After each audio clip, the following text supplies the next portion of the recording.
Good Morning PD continues now on Live 95. Welcome back to Good Morning PD Live 95. Interesting nugget of information here we're rambling about this morning.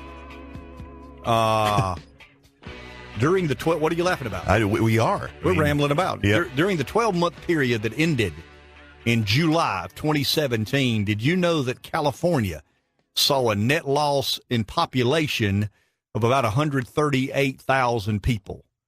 Texas had a net increase of about 70,000 people. Arizona gained 63,000 residents, and Nevada gained about 38,000. I was reading something. Doesn't surprise me at all. I was reading something earlier this week.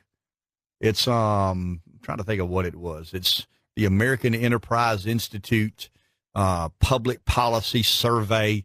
It's about 100-page.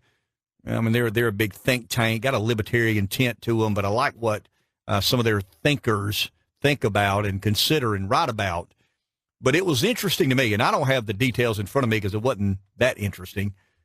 But if you really want to look at the cities and places that have succeeded and the cities and places that have failed, you simply look to Republican or Democrat leadership.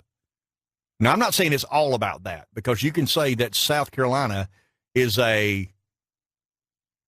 essence, we're a leech on the federal government. I mean, we're not a donor state by any stretch. We are a recipient of far more federal aid than we contribute to the federal coffers. Now, a lot of that has to do with, it's good and bad. A lot of that has to do with our population growth, but a lot of our population growth has not been people that go to work every day.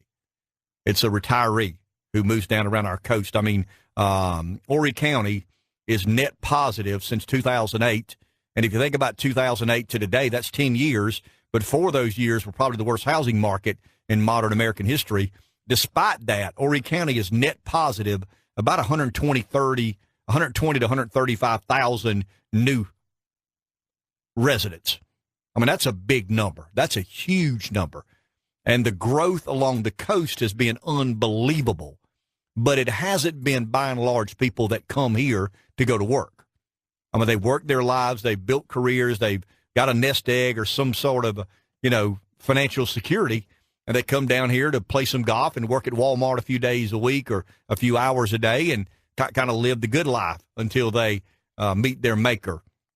But when you look at American cities in particular, the cities that are run by Democrats have serious issues. And I'm talking about when you look at unemployment, when you look at average wage, when you look at crime, when you look at all these other things that measure basically municipal government, the American cities that are governed by Democrats just underperform. Now, the majority of major American cities are governed by Democrats, and the majority of American cities are not well run. They operate on deficits. They're always getting bailed out from here or bailed out from there. Interesting story here. Person lives in San Francisco. San Francisco is one of the most beautiful cities in America. I don't think anybody will dispute that. One of the most liberal cities in America. There's some interesting information. They tell me there's an epidemic of glass being strewn all over the pavement. In other words, when you walk down the sidewalk, there are shards of glass everywhere. And a lot of people say, well, what in the world's going on in San Francisco? I mean, it's the Golden Gate Bridge, and it's all these nice Fisherman's Wharf, and, all these real cool amenities and quality of life components. What in the world's going on with all these shards of glass so randomly dispersed on the sidewalks of that great American city? Well, I'll tell you why. Because San Francisco is one of the most liberally governed cities and municipalities in America, period.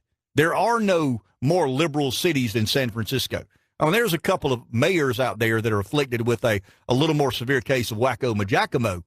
But in essence, San Francisco is as liberally governed as any city in America.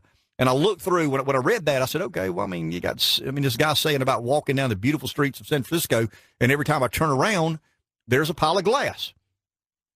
The street crew is there cleaning up another, pile of glass. Why is that the case? Well, in 2017, San Francisco had 31,322 car thefts, break-ins, Either somebody stole the car or, broke in the car and stole whatever was in the car. That's 85 vehicle thefts per day.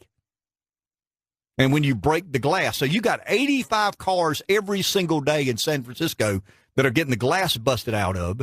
And then you say, well, what in the world? I mean, why is that? San Francisco, well, it's a liberal city. And it's kind of a social laboratory for liberal policy. Something else I found interesting when I started traveling down that road. And it all started with somebody saying all these shards of glass. Well, that's why you got 85 car break-ins every single day. Well, the glass goes somewhere. I mean, the perpetrator of that crime does not take a dustpan and broom and clean the glass up. I mean, he takes the stereo out or he takes whatever's in there out, and he's gone. He's down the road with his Ray-Ban shades and whatever briefcase or whatever you had in your vehicle. So you start saying, well, I mean, that led me down the road of, well, apparently there's a big drug problem and probably a homeless problem. I mean, if you got that many cars being broken into on that many days, now take into consideration, San Francisco has what? One of the great climates in the world, one of the most best natural resources. I mean, in the Bay Area, you got all these, it's a cool place. It could be very, very cool place. In November of 2017, in 1 month, there were 6,211 needles collected via a 311 app. That is a concerned citizen, kind of a reporting app set up by the San Francisco city government. In other words, if you see needles, maybe infectious needles somewhere, let us know. That you go on an app and say, hey, there's some needles over here on, by the Fisherman's Wharf.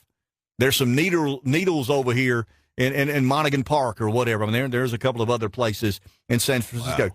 So you got 6,211 needles that were collected via this app in 1 month, that being the month of November 2017. Listen to this now.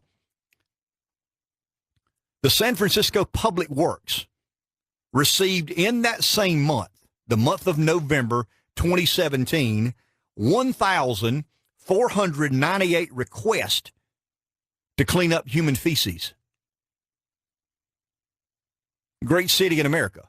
Great progressive laboratory. I mean, Pelosi, that's her, that's her home. That's her baby. So you got 85 thefts per day.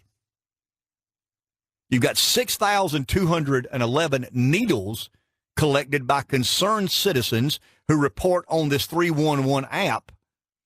You've got 1,498 requests to Public Works to come by and clean up the human feces.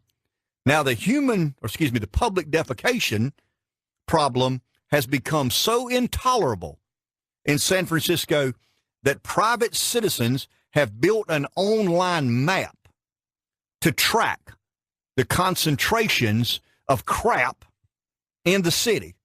So pedestrians know how to avoid these certain areas. Now, San Francisco is a 47 square mile city. It has 7,500 homeless people. That's about 160 homeless people per square mile. They've got these tent cities that they're always relocating.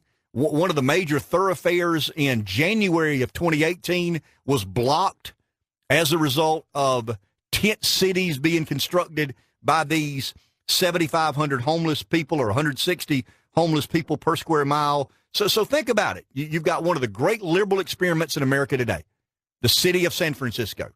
I mean, they like sanctuary laws. They don't like the federal government. That they're opposed to any immigration policy that Donald Trump puts forth. But yet they've got this crime problem, 85 a day, in just vehicle crimes. I'm not talking about home break-ins or vagrancy. I'm just talking about nothing but people breaking into automobiles. And the majority of those people break into automobiles, why? To get something to sell, why? To go buy a cheeseburger? No. To go buy drugs. And you've got this 311 app that had 6,211 needles that were collected where? From the hospitals? From the medical facilities? No, the streets of San Francisco. That was a song, wasn't it? Yeah. So think about that. one of the great liberal experiments in America today. And then you've got Public Works. I mean, how would you like to be at Public Works? In the course of 1 month, nearly 1,500 requests are made for you to come and clean up somebody's human feces. They're crapping in the streets. So they're breaking into cars. They're going to the pawn shop and sell whatever it is they broke into the car and got. They're buying drugs, heroin, meth, and all these other sorts of things that require, the shooting up. Needles are in there. So you got about, 6,300 needles that we're picking up. And all these are concerned citizens. I'm not saying everybody in San Francisco is bad. They're not. They're absolutely not. There's some good people. The good people that start this 311 app that tell you where the needles are. Hey, man, can y'all come by? There's 3 needles laying over here in the street, over beside the Gucci shop, the Cartier shop. Mm-hmm. And then you're a public works worker, and you go to work every day knowing somebody's going to call you that day saying, hey, man, somebody took a crap in the street. Somebody took a crap on the sidewalk last night. And it's your job to clean it up. 7,500 homeless people, 160